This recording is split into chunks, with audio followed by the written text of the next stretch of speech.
দর্শক, এই মুহূর্তে যে ক্যামেরার সামনে যে ভিড় দেখছেন, আমরা রয়েছি খুলনা ট্যাং রোডে, যেখানে মূলত একটি যুবকের লাশ পাওয়া গিয়েছে। পারিবারিক কলহ এবং নানাবিধ সমস্যা ছিল বলে যতটুকু আমরা জেনেছি। এখানে কিন্তু বিপুল পরিমাণ এলাকাবাসীর ভিড় আপনাদের যদি একটু দেখানোর চেষ্টা করি।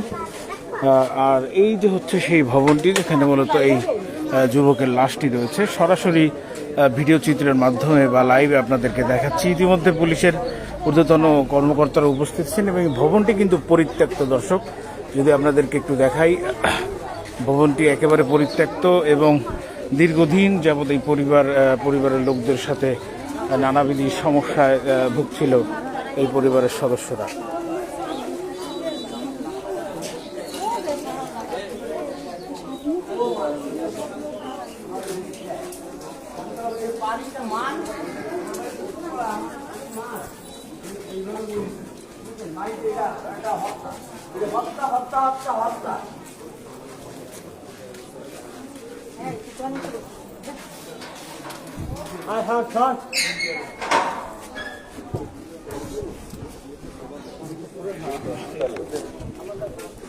মামলা করে আমার বোনের আগে বেরো, আমার বোনরে মারিছে, গুনাইরেও মারিছে।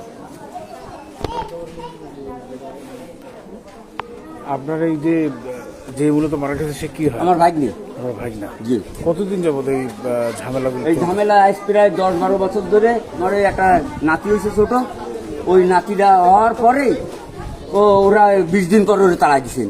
তাড়াই দিলে ওরা বিভিন্ন জায়গায় রাস্তাঘাটে ঘুরে বেড়াইছে। আমাকে বাড়িও ছিল কিছুদিন পরে, আমারই তো চলতি সমস্যা।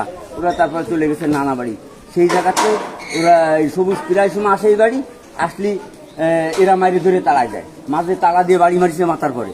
সেই অবস্থায় গেছে আমার দ্বারে, মাথা ব্যান্ডেজ করে নিয়ে, কারণ মামা আমার মারিছে। আমি কি মারিছে আব্বা, একটু সবর কর, আমরা তো মামলা করেছি, আল্লাহ এক সময় না এক সময় একটা ফয়সালা দেবে। এলো আমলিকির দোষর নজু, আমলিক থাকতে এরা মাইরে ধরে খাইছে মানুষেরটা। এখনো সে এই পরিস্থিতি, এখনো সে এইগুলো করে বেড়াচ্ছে। কিন্তু আপনি যার বিরুদ্ধে অভিযোগ করছেন, আমরা দেখলাম সে এখানেই পলাইছে। এখন পলাইছে, ছিল এখানে। ও তো অন্য তথ্য দিতে চাইছিল। ও করে মাদক ব্যবসায়ী, ও করে মাদক ব্যবসা। ও কায় এসে আমরা নেশা করে। ও তো জীবনও কোনোদিন নেশা করে না। কেউ বলতে পারবে ট্যাংরোডে কে ওরে নেশা করতে দেখেছে? ও যেই দেখতেছে যে এখন আমি ধরা খাই গেছি, আজকে পলাইছে, কিন্তু চলে গেছে পলাই।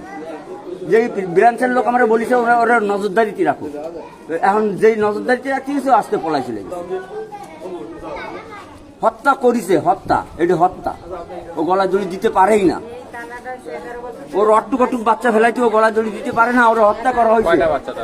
দুটো বাচ্চা, একটা একটু ছোট বাচ্চা আর একটা একটু বড়। বাড়ি তালা মেরে থই ওরা। বাড়িটা কতদিন যাবত পরিত্যক্ত? এই পরিত্যক্ত আছে 10-12 বছর ধরে। আমার ওই নাতিটা হওয়ার পরে 20 দিন পরে ওকে বাড়িতে নামাই দিয়ে তালা মেরে দিচ্ছে ওর চাচারা।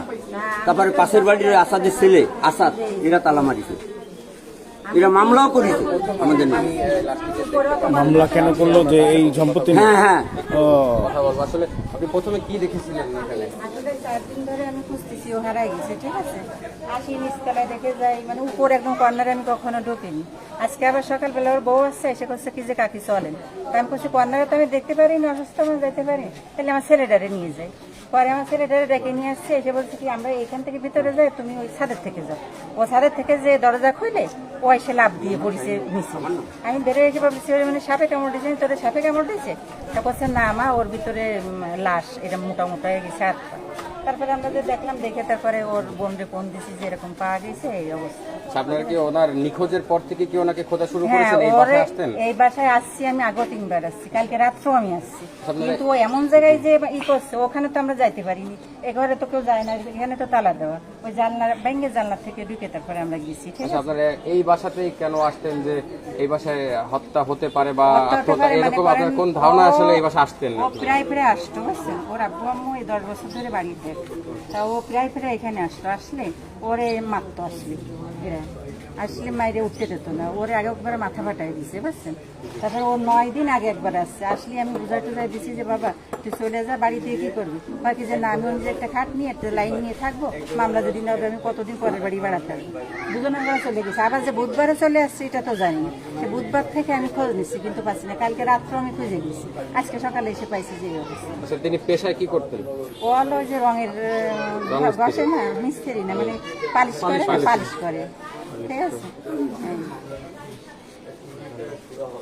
আচ্ছা, আরেকটা মানে বিষয়, এদের মানে কয়টার সময় বংশটাই আজকে কখন দেখতে আজ পেয়েছেন? সেটা পাইছি হলো 10টার দিকে, সকাল 10টায়। হ্যাঁ 9টা 10টা বাজে এরকম টাইমে উঠে ঘুমের থেকে উঠে আইসি, আইসে দেখি যে এই অবস্থা। আর এদের করে নির্যাতন টর্চার মনে করেন 10 বছর ধরে হচ্ছে, আর এই বাড়ির এই তালায়